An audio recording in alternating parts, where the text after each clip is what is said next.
چه خبر رفقا، امیدوارم که حالتون خوب باشه. خوش اومدین به ویدیوی دیگه در مادرید اسپات. جک امروز بخوایم راجع به رئال مادرید ویارال صحبت بکنیم، بازی که با نتیجه 3-1 به نفع رئال تموم شد و خب توی این ویدیو می‌خوایم بریم راجع به جنبه‌های مختلف این بازی صحبت بکنیم. بازی مهمی بود از این بابت که ما برد می‌خواستیم و خیلی خوشحالم که این اتفاق افتاد به هر نحوی که بود، کما اینکه یه سری از جنبه‌های تیم مخصوصا بحث کنترل بازی و توی نیمه دوم من خیلی دوست نداشتم و احتمالاً توی تایمنیلم دیدین که از کلمه خوششانسی من اومدم استفاده کردم، چون فکر می‌کنم واقعا اگر روز بعدمون می‌خواست باشه میتونستیم توی این بازی به شکل فجیعی به نظرم تنبیه بشیم و خوش شانس بودیم یکم که این اتفاق نیفتاد. کما اینکه روی گل‌هایی هم که زدیم اون المان شانس رو میتونیم ببینیم، مخصوصا گل اولی که وینی توی نیمه دوم زد و قشنگ با خوش شانسی این اتفاق افتاد حقیقتا. و خب یه سری جنبه‌های بازی من دوست نداشتم. از یه طرف میریم حالا راجع به بازیکن‌ها هم صحبت می‌کنیم. فکر می‌کنم نظر من یه کوچولو شاید حتی متفاوت باشه با نظری که حالا اکثریت در کامیونیتی رئال مادرید داره و میریم راجع به صحبت می‌کنیم. به هر حال بازی مهمی بود. در نهایت خوشحالم که 3 امتیاز رو گرفتیم، ولی نوعی که این 3 امتیاز رو گرفتیم و خیلی دوست نداشتم. یه نکته‌ای که خب توی همون نیمه اول میتونستیم ببینیم بحث خستگی بود که بابت بعد مسافت که ما حالا به خاطر بازی چمپیونز لیگمون داشتیم قشنگ روی بازیکن‌ها اثر گذاشته بود. یه کمی این کم دقتیه خستگی باعث شده بود که خیلی از بازیکنامون کم دقت باشن روی حتی پاسایی که دارن میدن، مثلا آردا گولر و کارراس توی سری صحنه‌های سری پاسا رو اصلا خوب ارسال نمی‌کردن، پاسایی که شاید توی روز عادیشون خیلی راحت باید این اتفاق بیفته، پاسای زمینی مثلا 7-8 متری منظورمه، در صورت که این اتفاق نمیافتاد و خیلی پاسا خوب از کار در نمیومد. میگم اینو میتونم بذارم روی بعد خستگی، کما که توی نیمه اول هم حالا بابت نوع پرسی که داشتیم و توی تصویرم میتونیم ببینین و پرس خوبی هم بود، تو خیلی از زمینه‌ها جواب دادن و توی تصویر داریم میبینی که ماستانتونو و امباپه خط اول پرس بودن و وینی و والورده دوتا دفاع ویارال رو گرفته بودن که حالت 4-2-4 طوری داشتن و از اونور آردا و سبایوس دوتا آفک دفاعی گرفته بودن و خط دفاعمون هم میبینی که کارراس و خویسن و شوامنی و میلیتا اومده بودن و در این پرس نقش داشتن که نوع پرس جالبی هم بود و خیلی از اوقات هم موفق عمل کرد و ما این سری موقعیت‌هایی هم تونستیم با این سبک پرس ایجاد بکنیم، اما توی نیمه دوم ادامه دار نبود. یکی از دلایلش حتی توی نیمه اول هم خیلی پیوسته این کارو انجام نمیدادیم، توی دقایق بیشتر میدیدیم توی دقایق کمتر و فکر می‌کنم دلیل اصلیش هم باز اون المان خستگی بود که قشنگ روی تیم تاثیر گذاشته بود از این بابت. و توی نیمه دوم یه سری از بازیکن‌ها که دیگه اصلا خستگیشون خیلی واضح به چشم می اومد، نمونهش ماستانتونو که بریم روی گل ویارال نگاه بکنید قشنگ داره راه میره و اون کمک نکردنش به هافبک های ما باعث شد که شوامنی اون زون 14 رو خالی بکنه و به خاطر اینکه شوامنی رفته که اون فرار بازیکن ویارال به نیم فضا رو بگیره و ما گل رو دریافت میکنیم. و میگم بعد از اون گل هم ویارال یه موقعیت دیگه‌ای داشت که اگر روز بعدمون بود بازیکنشون حرکت کرد از سمت چپ دفاعی ما که کارراس بود سانت کرد و میگم اگه روز بعدمون میتونستیم گل دریافت بکنیم و اصلا روند بازی عوض میشد. حالا این یه سری نکاتی بود که من دوست نداشتم. حالا راجع به آلونسو هم صحبت میکنیم.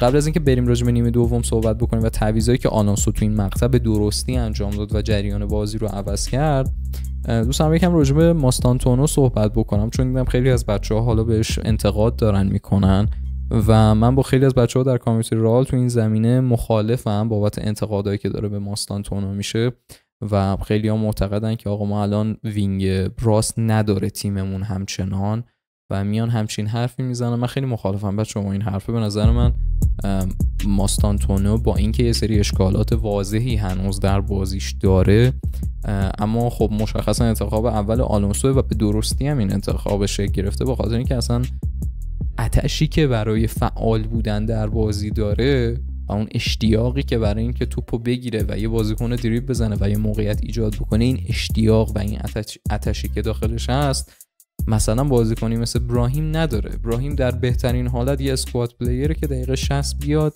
و یه حرکت مثبتی رو رقم بزنه، دقیقاً همون حالتی که آسنسیو توی تیم ما داشت. ولی ماستانتونو قشنگ داره خودش رو توی این سن به عنوان یه بازیکن فیکس نشون میده و این خودش خیلی نکته مثبتیه. من نمیدونم چرا این نکته مثبت رو خیلی از بچه‌ها بهش توجه نمی‌کنن و یکمی برام عجیبه که توی این زمینه، چون به شکل واضحی داره خیلی نسبت به سنش داره خیلی خوب کار میکنه.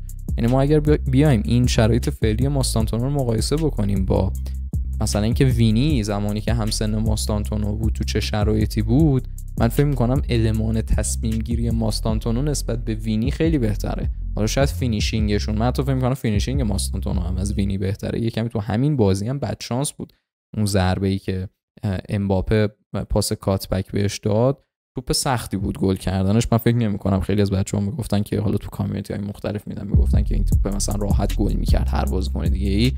برید نگاه بکنید دروازه‌بان و 2 تا دفاع ویارال جلوی اون توپه، اونقدر راحت نبود گل کردنش، خیلی هم به دروازه نزدیک نبود ماستانتونو که بخواد این کار رو انجام بده. حالا میشه صحبت کرد راجع به اگرها، اما اگرهای زیادی میشه صحبت کرد که اگر فلانی بود این توپو گل می‌کرد این داستانا. ولی ماستانتونو باز یه موقعیت دیگه خودش تو عرض حرکت کرد، یه شوت خوب زد و آیا بعضی از اوقات توپو بیش از حد هم میکنه؟ آره، من این موضوع رو میتونم درک بکنم و انتقاد درستی هم هست. خب بازیکن 18-19 سالشه تازه و باید بهش فرصت بدیم که خودش رو پیدا بکنه و این تصمیم گیری قطعا بهتر میشه. ولی استارتی که دارم ازش میبینم بچه‌ها تو ذهن من و اون چیزی که من از وینی یادمه، ماستانتونو داره یه پله بالاتر هم حتی عمل میکنه زمانی که همسن وینی بود و اون میزان تجربه وینیو داره الان. پس این نکته رو در نظر بگیریم. آیا میتونه مثلا رئال بره و بازیکنای بهتری نسبت به ماستانتونو برای اون پست بگیره؟ الان مثلا دیدیم خبرش اومده که رئال یه نیم نگاهی به اولیسه بایر مونیخ داره. خب میتونیم راجع به این موضوع بیم صحبت بکنیم، ولی فعلا از هیچی، از اون یک کول بودن فصل‌های پیش تیم یه کمی در اومده دیگه و فعالیت بیشتری رو داریم میبینیم. کما که حالا توی نیمه اول خیلی هم ماستانتونو تو خیلی از سناریوها تنها میشد چون والورده خیلی نمیرفت بهش کمک کنه، یا اگرم میرفت بهش کمک بکنه مثلا میبینید والورده میرفت تو نیم فضای حریف، میرفت مثلا بغل دست امباپه جایگیری میکرد تو خیلی از صحنه ها که خب ناموفق بودیم که بیایم از این نیم فضا استفاده کنیم. یکی از دلایلی که حالا بلوک دفاعی ویارال، من فکر می‌کنم اینجا توی تصویر میتونیم ببینید که بلوک 4-4-2 رو داشتن و یکی از دلایلی که ما ناموفق بودیم توی نیمه اول هم کم دقت بودن بازیکنانمون بود، هم خستگی روشون تاثیر گذاشته بود، همین که کلا از این نیم فضای باز ما استفاده نمی‌کردیم و یکمی برام جالب نیست این موضوع که اینقدر اینکانسیستنت هستیم و نمیتونیم با ثبات بیایم از این فضای نیم فضای بلوک دفاعی حریف استفاده بکنیم. کما اینکه خب میدونم اون کامبینیشن های بازیکنام تاثیرگذاره، شاید یه دلیلش اینه که رئال اینقدر در فصل‌های گذشته این کارو انجام نداده و متکی بوده فقط به خلاقیت و استعداد بازیکنایی مثل امباپه و وینیسیوس. اینکه حالا میخوان به این موضوع عادت بکنن یکمی طول میکشه. خیلی بهتر شده نسبت به فصل قبل حقیقتا. مثلا فصل قبل نمیدونست رئال که نیم فضا چیه، وقتی تاکتیکی می‌خواستیم بررسی بکنیم باز تو این فصل بهتر شده، ولی تو نیمه اول می‌دیدیم مثلا کارراس هم خیلی بازی خوبی رو نداشت از سمت وینی و این نکته‌ای بود که خیلی به چشم میومد تو این زمینه. توی نیمه اولی که از دلایلی که ناموفق بودیم فکر می‌کنم که این موضوع بود و خب اونام بلاک دفاعی خوبی چیده بودن حقیقتا. و تو نیمه اول یه صحنه دیگه که واقعا شانس آوردیم گل نخوردیم، اون صحنه بود که روی ضد حمله بازیکن ویارال همینجوری توپو گرفت و هم میلیتائو و هم هویسن خیلی میگوار داشتن دنبالش میرفتن و خوشحالم که اساتید از هوششون استفاده کردن و خطایی نکردن روی بازیکن ویارال. و اگر واقعا یه انگشت حالا هویسن یا میلیتائو میذاشتن روی بازیکن ویارال، اخراج مستقیم داشت و خوشحالم که این اتفاق نیفتاد. و باز میگم این یه کمی هم شانس توش تاثیرگذار بود چون ضربه خوبی هم نزد اونجا بازیکن ویارال و کورتوا توپو گرفت. اگر روز بعد اون می‌خواست باشه خیلی راحت میتونستیم تو این بازی تنبیه بشیم.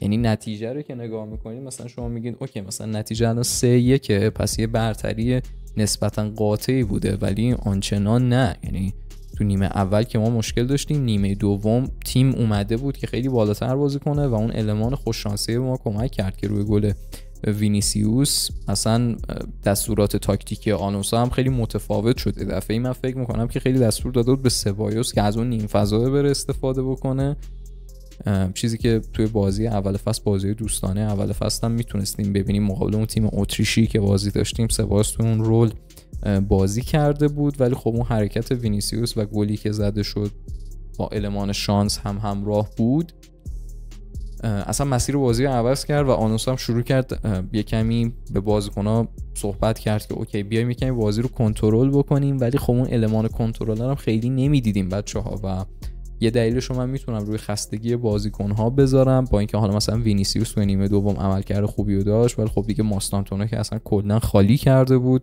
آردا گولر هم همینطور.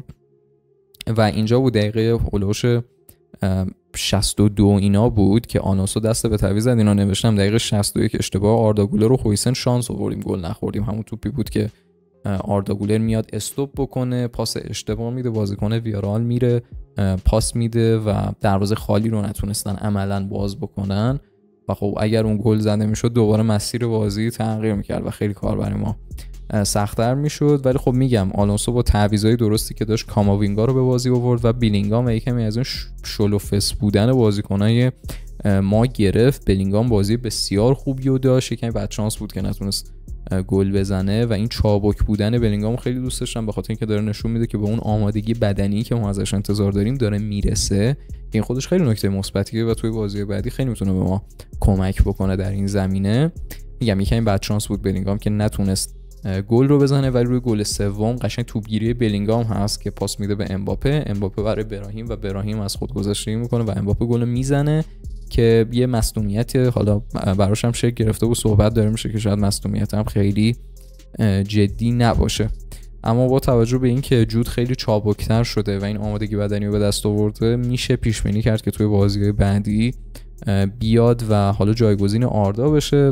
باز من میدیدم توی کامیونیتی خیلی از بچه‌ها داشتن صحبت میکردن که اوکی حالا آردا رو بیایم بذاریم سمت ماستانتونو. من فکر نمی‌کنم این خیلی ایده خوبی باشه، چون دوباره اون میزان تحرکی از ماستانتونو دارم میبینم و در آردا گولر نمیبینم و به عنوان یک وینگر وقتی بخواد بازی بکنه و آردا رو توی پست شماره 10 بیشتر دوست دارم. اینجا این به قولم اون دردسر شیرینی است که آلونسو داره که باید بین آردا و حالا جود کدوم رو بازی بده و اون چرخشه رو چجوری میخواد ایجاد بکنه که خب بچه‌ها میتونن نظرات مختلفی داشته باشن و مشتاقم نظر شما رو هم در کامنت بشنوم. اما خب این صحبتایی هست که میشه راجع به بازی کرد. نکته دیگه ای رو نمیبینم. کاماوینگا هم نسبتاً بازی خوبی رو داشت و میگم اون چون که بعد از اینکه ما گل دوم رو زدیم و اون تعویضایی که آلونسو انجام داد حالا قبل از اینکه به گل سوم برسیم توی تصویر هم داریم میبینیم که ویارال خیلی ترکیب تهاجمی تری رو گرفته بود. بازیکنشون پپه هست به بازی آورده بودن، ترکیب تهاجمی تر و شکل تهاجمی تر و فرم تهاجمی تری هم گرفته بودن که آلونسو اومد و کاماوینگا و شوامینی رو به بازی آورد و کاماوینگا هم بازی خوبی داشت، خیلی خوب پرس میذاشت روی هافبک ویارال و خیلی کار توی بازی سازی براش سخت کرده بود که میگم همین سخت کردن کار و اون فشرده کردن وسط زمینم باعث شد که ما توپو بتونیم تو اون مید بلاک وسط زمینمون و اون حالا یه جورایی حالت پرستور هم بود ولی خیلی پرس شدیدی نبود توپو بگیریم و منجر به گل سوم ما بشه و اینجا میشه کردیتو به آلونسو داد چون تعویضای خوبی رو تو این زمینه انجام داد و خب میگم شانس با همون همراه بود. در نهایت خوشحالم که این بازی رو بردیم و برد مهمی بود که بیایم فشار رو بذاریم بعد از اون باختی که حالا به اتلتیکو داشتیم در بازی هفته گذشته و این فشار روی بارسلونا بذاریم. باید منتظر ببینیم که بارسلونا چه نتیجه‌ای میگیره و حالا این اینترنشنال بریک هم چه اتفاقی میفته. امیدوارم که مسئولیت خاصی هم برای بازیکن‌ها پیش نیاد که بعد از این من فکر میکنم که تازه لالیگا جذابیتش شروع میشه. اما این نظر من بود راجع به بازی رئال مادرید و ویارال که راجع به بازی صحبت کردیم. اگه نکته رو من فراموش کردم حتما شما بیاین و بچه‌ها بهش اشاره بکنید. مرسی که تو این ویدیو من همراه بودین. اگر این سبک محتوا رو دوست دارین و آنالیزای منو از بازی رئال مادرید دوست دارین میتونین سابسکرایب بکنید، لایک بکنید. من مشتاقم نظرتون رو حتما بشنوم توی کامنت ها و بحث اونجا بیشتر با هم دیگه داشته باشیم. مرسی که تو این ویدیو همراه من بودین. رفقا مراقب خودتون باشین. تو ویدیو بعد در خدمتتون هستم.